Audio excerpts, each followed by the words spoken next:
السلام علیکم fifth class, کیسے ہیں آپ سب؟ جی ففتھ کلاس، آج ہم نے اپنا نیا لیکچر سٹارٹ کرنا ہے۔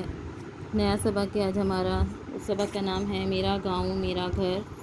دیکھیے تصویر بنی ہوئی ہے، یہ ایک گاؤں کی تصویر ہے کہ یعنی گاؤں میں آپ کو پتہ ہے لوگ بھینس بکریاں وغیرہ یہ چیزیں پالتے ہیں۔ یہ دیکھیں مرغیاں، یعنی اس طرح کی لوکیشن آپ کو دی ہوئی ہے۔ اور یہ جو چیپٹر ہے ہمارا میرا گاؤں میرا گھر، اس میں بھی آپ کو یہی بتایا گیا ہے کہ گاؤں کے جو لوگ ہیں وہ کس طرح کی زندگی گزارتے ہیں۔ چلیے میں اس کی ریڈنگ کرتی ہوں، آپ میرے ساتھ ساتھ اس کی ریڈنگ کیجیے گا۔ سبق ہے ہمارا میرا گاؤں میرا گھر۔ میرا نام احمد ہے، میں ایک گاؤں میں رہتا ہوں۔ میرا گاؤں ایک مثالی گاؤں ہے جہاں جدید اور قدیم طرز زندگی کی تمام سہولتیں حاصل ہیں۔ میرا گاؤں دیہاتی زندگی کی بھرپور جھلک پیش کرتا ہے۔ میں 5ویں جماعت کا طالب علم ہوں۔ اسکول میں تعلیم حاصل کرنے کے ساتھ ساتھ اچھی اور مثالی زندگی گزارنے کے طور طریقے بھی سیکھ رہا ہوں۔ میرا گھر اسکول سے زیادہ دور نہیں ہے۔ گھر میں میرے امی ابو، بھائی، دادا دادی، چچا چچی سب ایک ساتھ مل کر رہتے ہیں۔ ہم لوگ صبح سویرے اٹھ جاتے ہیں۔ سب مرد حضرات فجر کی نماز باجماعت ادا کرنے کے لیے مسجد جاتے ہیں۔ تمام خواتین گھر پر نماز ادا کرتی ہیں، پھر سب اکٹھے بیٹھ کر ناشتہ کرتے ہیں۔ گاؤں کے لوگ خالص غذا استعمال کرتے ہیں، اس لیے وہ صحت مند اور توانا رہتے ہیں۔ دیہاتی لوگ گھروں میں مرغیاں، بکریاں، گائے اور بھینسیں پالتے ہیں۔ بھینسیں جمع ہے بھینس کی۔ ان پالتو جانوروں سے انہیں گوشت، انڈے اور خالص دودھ حاصل ہوتا ہے۔ گائے اور بھینس کے دودھ سے دہی اور مکھن اور گھی بنا لیا جاتا ہے۔ میں ناشتے میں دہی کی لسی بہت شوق سے پیتا ہوں۔ میرے گاؤں کے لوگ زیادہ تر کھیتی باڑی کے پیشے سے وابستہ ہیں۔ کھیتی باڑی یعنی کھیتوں میں کام کرنا، وابستہ ان کا تعلق۔ کسان دن بھر کھیتوں میں ہل چلا کر فصلیں اگاتے ہیں۔ فصلوں سے ہمیں مختلف اجناس حاصل ہوتی ہیں۔ اجناس جو ہے یہ جنس کے جمع ہے فصلیں، اجناس حاصل ہوتی ہیں، مثلا گندم، چاول، کپاس، مکئی، گنا، چنا اور باجرہ وغیرہ۔ کھیتوں میں موسمی سبزیاں بھی کاشت کی جاتی ہیں۔ دوسرے کسانوں کی طرح میرے ابو اور چچا بھی صبح سویرے کھیتوں میں کام کرنے کے لیے چلے جاتے ہیں۔ وہ دونوں سارا دن خوب محنت کرتے ہیں۔ میرے دادا جان کہتے ہیں اللہ تعالیٰ محنت کرنے والوں کو بہت پسند کرتا ہے۔ پہلے وہ بیلوں کے ذریعے کھیتوں میں ہل چلایا کرتے تھے، اب انہوں نے ایک ٹریکٹر خرید لیا ہے۔ جی ففتھ کلاس، جو پہلے کے زمانے کے جو لوگ ہوتے تھے پہلے وہ بیلوں کے ذریعے ہی ہل چلایا کرتے تھے کھیتوں میں، لیکن اب کیا ہے آہستہ آہستہ ترقی ہو گئی ہے، اس لیے اب بیلوں کی بجائے لوگ جو ہے وہ ٹریکٹر سے ہل چلاتے ہیں۔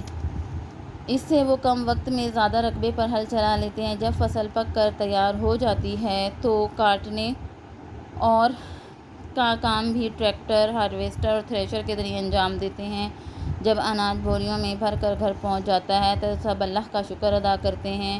جب کسان تمام کام کاج سے فارغ ہو جاتے ہیں تو میرے گاؤں میں ایک میلہ لگتا ہے جو کہ گاؤں والوں کو خوشی اور تفریح کا موقع فراہم کرتا ہے۔ میلے میں خوب کھیل تماشے ہوتے ہیں، کھانے پینے کی دکانیں سجتی ہیں، بچوں کے لیے جھولے لگتے ہیں، لڑکیوں کے لیے چوڑی اور مہندی کی دکانیں بھی لگتی ہیں۔ بچے اور بڑے کھیلوں کے مقابلے میں حصہ لیتے ہیں جن میں کبڈی، کشتی، والی بال، رسہ کشی اور فٹ بال وغیرہ شامل ہیں۔ جیتنے والوں کو انعامات دیے جاتے ہیں۔ پچھلے سال میں نے بھی 10 سال سے کم عمر بچوں کی دوڑ میں حصہ لیا اور پہلا انعام جیتا۔ میرے ابو میری اس کامیابی پر بہت خوش ہوئے۔ میرے ابو کہتے ہیں کہ اتنی زیادہ محنت اور کام کے بعد انسان کو تھوڑی بہت تفریح ضرور کرنی چاہیے، اس طرح انسان مزید محنت کے قابل ہو جاتا ہے۔ میرے گاؤں میں عید کا تہوار بھی میلے کی طرح ہوتا ہے۔ سب لوگ میدان میں عید کی نماز ادا کرتے ہیں، سب صاف ستھرے کپڑے پہنتے ہیں۔ گاؤں کے لوگ ایک دوسرے کے گھر میں سیویاں، کھیر اور حلوہ بھیجتے ہیں۔ عید کی نماز پڑھنے کے بعد سب ایک دوسرے کے گلے لگ کر عید مبارک کہتے ہیں۔ گاؤں والے ہر موقع پر ایک دوسرے کا بہت خیال رکھتے ہیں۔ گاؤں کے بڑے بزرگ شام کو کھلے میدان میں چارپائیاں بچھا کر بیٹھ جاتے ہیں۔ میں کبھی کبھار اپنے دادا جان کے ساتھ وہاں جاتا ہوں۔ وہاں گاؤں والے اپنے اپنے مسائل بیان کرتے ہیں۔ میرے دادا جان گاؤں کے بزرگ میرے دادا جان اور گاؤں کے بزرگ ان مسائل کو حل کرنے کی کوشش کرتے ہیں۔ میرے دادا جان عمر رسیدہ ہونے کے باوجود صحت مند ہیں۔ عمر رسیدہ یعنی بوڑھے، جس کی وجہ گاؤں کی عمدہ فضا ہے۔ یہاں آلودگی بہت کم ہے، اس لیے گاؤں کے لوگ بہت کم ہی بیمار پڑتے ہیں۔ اگر کسی شخص کی طبیعت خراب ہو جائے تو وہ گاؤں کے مرکز صحت سے دوا لے لیتا ہے۔ مرکز صحت یعنی کہ دواخانہ۔ طبیعت زیادہ خراب ہو جانے کی صورت میں اسے شہر کے بڑے ہسپتال لے جاتے ہیں۔ جب کوئی بیمار ہوتا ہے تو سب گاؤں والے اس کی تیمارداری اور عیادت کرتے ہیں۔ تیمارداری، بیمار کا حال پوچھنا۔ گاؤں کے لوگ غم اور خوشی کے موقع پر ایک دوسرے کا بھرپور ساتھ دیتے ہیں۔ گاؤں میں شادی کی تقریب عموماً دن کے وقت ہوتی ہے۔ گھر کے صحن یا گاؤں کے کسی کھلے میدان میں شادی کا انتظام کیا جاتا ہے۔ شادی سے ایک رات پہلے لڑکیاں اور عورتیں مل کر ڈھولک پر گیت گاتی اور خوب تالیاں بجاتی ہیں۔ مجھے اپنے چچا کی شادی پر بہت لطف آیا تھا، مطلب مزہ آیا تھا۔ میرے گاؤں کے لوگ بہت جفاکش ہیں۔ وہ اپنی زرعی اجناس ٹریکٹر میں لاد کر فروخت کرنے کے لیے قریبی شہر کی منڈی میں لے جاتے ہیں۔ ان اجناس سے حاصل ہونے والی آمدنی کسان کا ذریعہ معاش ہے۔ کھیتوں کو سیراب کرنے والے ٹیوب ویل کا پانی گرمیوں میں بہت ٹھنڈا ہوتا ہے۔ میں اپنے دوستوں کے ساتھ اکثر وہاں نہاتا ہوں۔ آٹے کی چکی کی سریلی آواز دور دور تک سنائی دیتی ہے۔ لہلہاتی فصلیں اور سرسبز و شاداب کھیت میرے گاؤں کی شان ہیں۔ مجھے اپنا گاؤں اپنے گھر کی طرح لگتا ہے۔ اللہ تعالیٰ میرے گاؤں کو ہمیشہ آباد اور خوشحال رکھے۔ یہ تھی گاؤں کے بارے میں کچھ باتیں جو آپ نے اس میں سبق میں پڑھی۔ اب اس کے مشکل الفاظ دیکھیے۔ خاص الفاظ میں ہے رقبے، رقبے جمع ہے رقبہ کی۔ رقبے کہتے ہیں زمین کو، احاطے کو۔ تفریح، تہوار، فضا، وابستہ، تیمارداری، عمر رسیدہ، منڈی، جفاکش، ذریعہ معاش، سریلی۔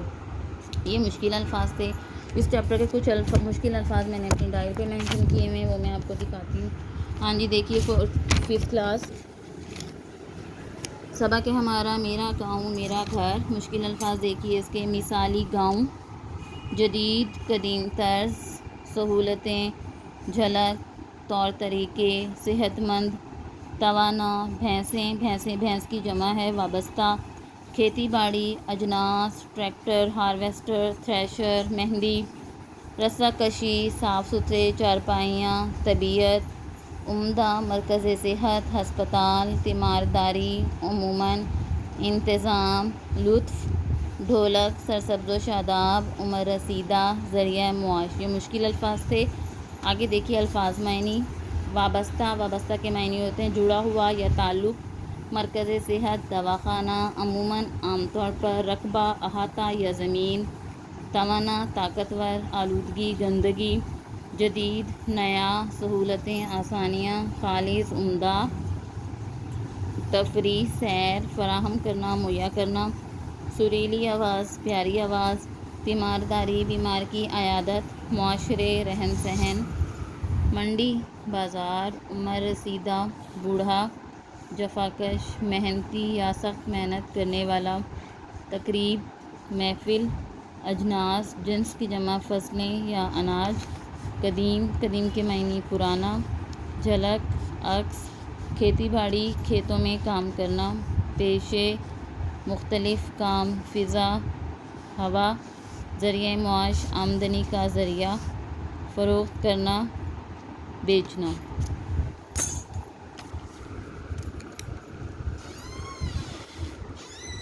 جی 5th کلاس یہ اس جو میں نے ابھی آپ کو لیسن پڑھایا ہے یہ اس چیپٹر کے الفاظ، معنی اور مشکل الفاظ سے۔ اب آپ اپنا ہوم ورک سن لیجیے۔ ہوم ورک میں آپ لوگوں نے یہ سارے الفاظ، معنی، یہ بھی اور یہ بھی، ٹھیک ہے، یہ آپ نے اپنے ہوم ورک میں کرنے ہیں، ٹھیک ہے، صرف الفاظ معنی کرنے ہیں آپ نے۔ اور یہ جو میں نے آپ کو اوپر مشکل الفاظ کروائے نا، ان کی آپ نے گھر میں بہت اچھے طریقے سے ان کی املا تیار کرنی ہے۔ سمجھ آ گیا آپ کو کام؟ اور آپ نے اپنا کام اسکول میں فرائیڈے کو اسکول میں سبمٹ کروانا ہے۔ ٹائمنگ وہی 9 سے 12۔ اللہ حافظ۔